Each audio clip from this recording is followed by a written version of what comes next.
Tidurnya umatnya Rasulullah itu luar biasa, terutama tidurnya orang puasa. Tidurnya tasbih, tidurnya ulama juga tasbih. Karena dengan tidur itu kita tahu alamat kematian. Di mana kita masih di dunia saja punya kondisi di mana kita tidak bisa menentukan diri kita sendiri. Dan itu awal dari kita mengimani la haula wala quwata illa billah. Segagai koyok ngono ternyata ada kondisi di mana kita tidak bisa mengendalikan diri kita sendiri. Makanya disebut wa min ayatihi manamukum billaili wan nahar. Yang bisa menganalisis itu siapa? Ya ulama. Ulama kok tahu karena punya sanad musalsal ila Rasulillah sallallahu alaihi wasallam. Sehingga uniknya kenapa tidur itu sakral? Coba semua nabi di antara wahyunya itu lewat apa? Semua nabi di antara wahyunya lewat apa? Tidur, lewat mimpi. Inni ara fil manami anni atfahuka fanzur madza tara. Maka mimpi ini harus dikelola secara baik, yaitu kalau kamu mau tidur, wudu dulu, baca tasbih, terus tinggalkan semua dunia, anggap saja ini pemanasan kematian. Itu insya Allah mimpinya sip pokoknya. Paling dikejar-kejar Dajjalnya kecemplung kali, insya Allah. Tapi kalau kamu tidur gak wudu, raiso turu terus raiso turu mangan sik bu, raiso turu terus raiso turu mangan sik ben warak ben iso turu. Insya Allah dikejar Dajjal kecekel. Akhirnya ngelindur gak karu-karuan karena tadi. Nah, sanad seperti itu yang punya siapa? Hanya ulama. Ada lagi satu contoh, ini sudah hampir 20 menit Warsid. Itu saya pernah ngaji Duraru Kalami Syafi'i, mutiara-mutiara ngendikan Imam Syafi'i. Itu ulama itu mesti ngendikan itu unik. Tadi saya sudah cocokkan sama Bupati, tak tanya, Pak Bupati saya ini punya ilmu dari Bapak, mungkin pas untuk jenengan pakai. Kata Bapak, urip iku padha wae, ngadepi kanca mbek musuh iku padha wae. Malah kadang ribet kanca. Dulu saya itu iskal itu janggal. Tapi setelah ngaji Duraru Kalami Syafi'i yang ada di Muqaddimah kitab Majmu', Muqaddimah Syarhul Mu'adzab Imam Nawawi. Imam Syafi'i nak ngendikan gini. Man ahsana ilaika faqad qayyadaka. Wong ngapiki kowe nyancang kowe. Kaya Pak Ros itu apian mbak aku. Ngerti sarang sowan mampir, gayane apian, jebule nyancang. Awas nara teko ning Demak. Itu faqad qayyadaka, nyancang kowe. Tapi waman asaa ilaika faqat atlaqaka. Wong sing eleki kowe iku penak bebasno kowe. Kowe tau diutangi wong kancamu ta musuhmu? Sing biasa utang kowe lho. Kanca.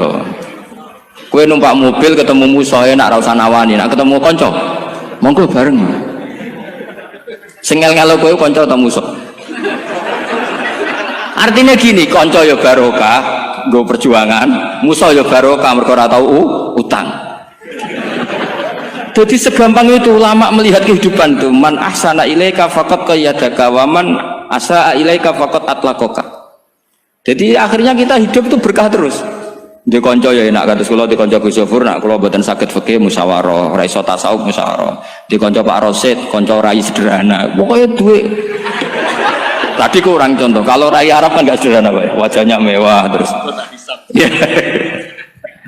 Ekonominya juga sederhana, saya sama Arsyad sama-sama gak kaya. Jadi ada nyatakan kan Gus Zafur sama Gus Baknya ngebis. Memang saya sering sama Gus Zafur ngebis, sampai sekarang masih sering. Bukan karena miskin yang jelas itu pilihan itu. Jadi ulama itu segampang itu melihat kehidupan. Saya termasuk kiai muda yang gak takut mati, bukan karena yakin di surga gitu, karena saya sering baca berdoa. Allahumma ya Allah, kata Rasulullah, kamu harus berdoa ya Allah. Ij'alil hayata ziyadatan li fi kulli khairin wal mauta rohatan li min kulli syarrin. Mungkin sekarang kita ada zina, mungkin sekarang kita ada korupsi, mungkin sekarang kita ada maling, tapi potensi itu tetap ada. Yang bisa ngakhiri itu apa? Kematian. Maka anggap saja kematian itu rohatan li min kulli syarrin, semua mengakhiri semua keburukan. Kayak apa Rasulullah memandang kehidupan? Kalau kamu masih hidup, anggap saja ziyadatan li fi kulli khairin. Saya gara-gara hidup bisa derekno kersane Pak Rosid ngaji di sini. Ikhlas Pak Rosid itu sangat ikhlas. So derekno senior kula dipaksa nggih gelem, diintimidasi nggih gelem. Wah itu barokah. Nanti setelah saya mau mati, pikiran saya juga akan ridho-ridho saja. Ya Allah, ini akhir dari segala potensi keburukan saya. Sehingga kiai-kiai NU, kiai-kiai alim ana bajingan tukang ngemel wong kok mati. Saya nggih Pak niki saya nggih. Tanggane ra ono sing gelem muni saiki ini maksud ayo Pak muni saya Pak. Mboten saya ini tempuh lan nggih saya pun mati pun mboten saged nakal niku. Ya jenenge rohatan li min kulli syarrin. Kalau mayit ya rohatan lahu min kulli syarrin. Kayak apa? Sanad kita ke Rasulullah kabeh itu dimana jadi ibadah. Al hayat ziyadah fi kulli khairin, al maut rohatan min kulli syarrin. Kenal Pak Rosid ya ibadah. Apalagi kenal Gus Zofur ibadah, kenal Bupati ibadah, konco perjuangan. Kok kenal preman ya ibadah, konco latihan dakwah. Anggapnya latihan ngelola rehab. Kenal polisi ibadah, jaga stabilitas nasional. Kenal ABRI ibadah, jaga NKRI. Kenal orang nakal ibadah, dianggap pembina. Semua itu ibadah. Kayak apa ajaran agama ini? Semuanya baik-baik saja. Tergantung niat. Tapi sanad ini siapa yang punya? Hanya ulama. Nah ulama itu siapa? Ya orang yang kamu ketemu. Dalam konteks ini Mbah Mun. Mbah Mun ngajari kita macam-macam. Mbah Mun ketemu orang siapa saja hormat.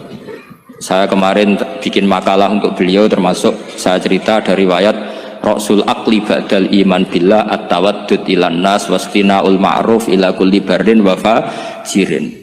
Inti iman setelah akal menentukan kita iman kepada Allah, akal setelah mengantarkan logika iman kepada Allah, akal itu kita gunakan at-tawaddud ilan nas supaya kita bersikap simpatik dan melakukan kebaikan kepada siapa saja. Karena barokahnya kita simpatik nak ngandani wong nggih gampang.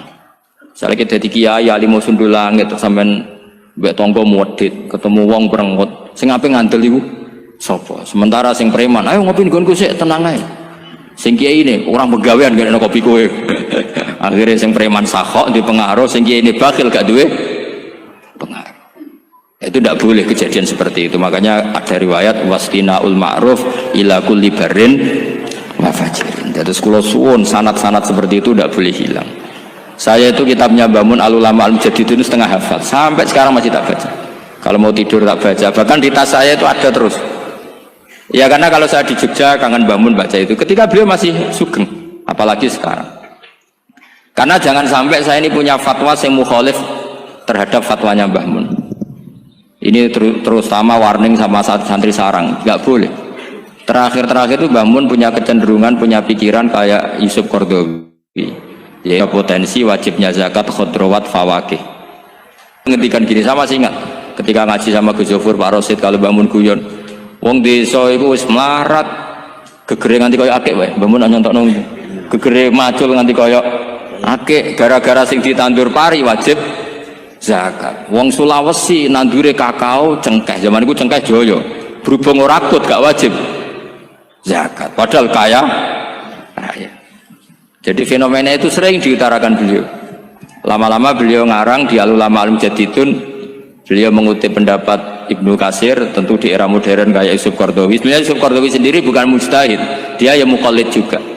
Kata Ibnu Katsir, wa mimma akhrajna lakum minal ard, yang harus dizakati adalah ma itu umum, apa saja yang keluar dari bumi. Maka kecenderungan Mbah Mun akhir-akhir itu mbok yao fawaqih khudrawat itu dizakati. Tapi beliau tentu tidak ilzam ya, karena beliau sangat syafi'i. Tapi ini kan saran yang baik lah menurut saya. Apa susahnya sih dadi wong lomo gitu. Wong dadi wong medhit kok mbok bilo-bilo. Lah nek kowe takok takbirin ndi Gus, nak khudrawat fawaqih, melon, kakao, tebu wajib zakat. Takbire iku lomo iku apik, medhit iku elek. Ngoten-ngoten mawon iki. Pun ngoten mawon. Assalamualaikum warahmatullahi wabarakatuh.